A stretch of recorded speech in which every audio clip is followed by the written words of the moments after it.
Study with Gayatri YouTube channel में आपका स्वागत है। आज हम पढ़ेंगे संज्ञा।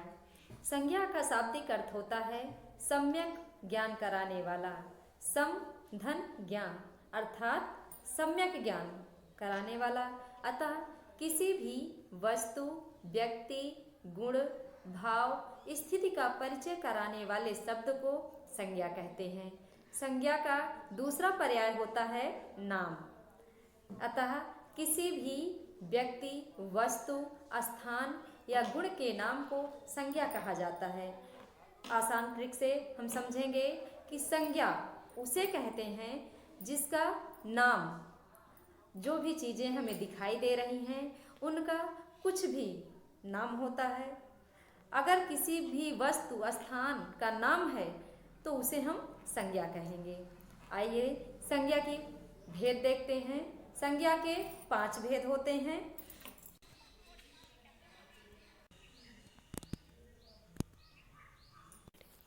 हाँ, तो अब हम देखेंगे संज्ञा के भेद। संज्ञा के 5 भेद होते हैं। पहला है व्यक्तिवाचक संज्ञा, जातिवाचक संज्ञा, भाववाचक संज्ञा और चौथा है द्रव्यवाचक संज्ञा। अगला समुदायवाचक संज्ञा। व्यक्तिवाचक संज्ञा की परिभाषा होती है जिस संज्ञा पद से किसी व्यक्ति विशेष, स्थान, नाम का बोध हो वहाँ व्यक्तिवाचक संज्ञा होती है। जैसे कृष्ण, कृष्ण के बोध में व्यक्ति विशेष जैसे गाय, यमुना, नदी, इसमें नदी विशेष की पहचान होती है, इसलिए यहाँ पर व्यक्तिवाचक संज्ञा है। अगला है जातिवाचक संज्ञा। जातिवाचक संज्ञा की परिभाषा जिस संज्ञा पद से किसी जाति या वर्ग के प्राणियों, वस्तुओं या स्थानों का बोध हो उसे जातिवाचक संज्ञा कहते हैं। जैसे औरत, औरत के बोध से हमें एक औरत जाति का बोध होता है।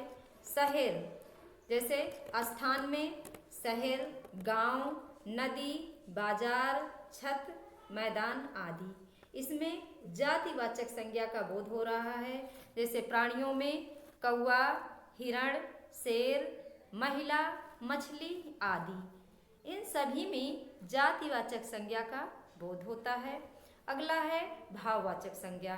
भाववाचक संज्ञा की परिभाषा जिन संज्ञा शब्दों में प्राणियों, मनुष्यों और वस्तुओं के गुण, दोष, स्वभाव की स्थिति की, कार्य, भाव तथा दशा आदि का ज्ञान होता है वहाँ भाववाचक संज्ञा कहते हैं। जैसे बुढ़ापा, बचपन, सहायता, मुस्कान, इससे हमें व्यक्ति के भावना का बोध होता है, इसलिए यहाँ पर भाववाचक संज्ञा है। अगला है हमारा द्रव्यवाचक संज्ञा। द्रव्यवाचक संज्ञा किसी पदार्थ, सामग्री या द्रव्य का बोध कराने वाले शब्दों को द्रव्यवाचक संज्ञा कहते हैं। जैसे सोना, चांदी, लकड़ी, चावल आदि। अगला देखते हैं समुदायवाचक संज्ञा। समुदायवाचक संज्ञा में बहुत से शब्द किसी एक व्यक्ति के वाचक न होकर समूह में समुदाय का बोध हो, इसमें समूह का ज्ञान होता है, इसे समुदायवाचक कहते हैं।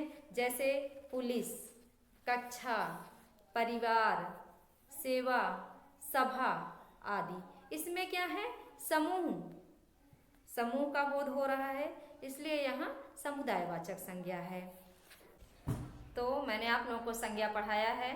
अगर आप लोगों को समझ में आ गया हो तो कमेंट करके ज़रूर बताइएगा और एक लाइक करिएगा और सब्सक्राइब करिए। Thank you.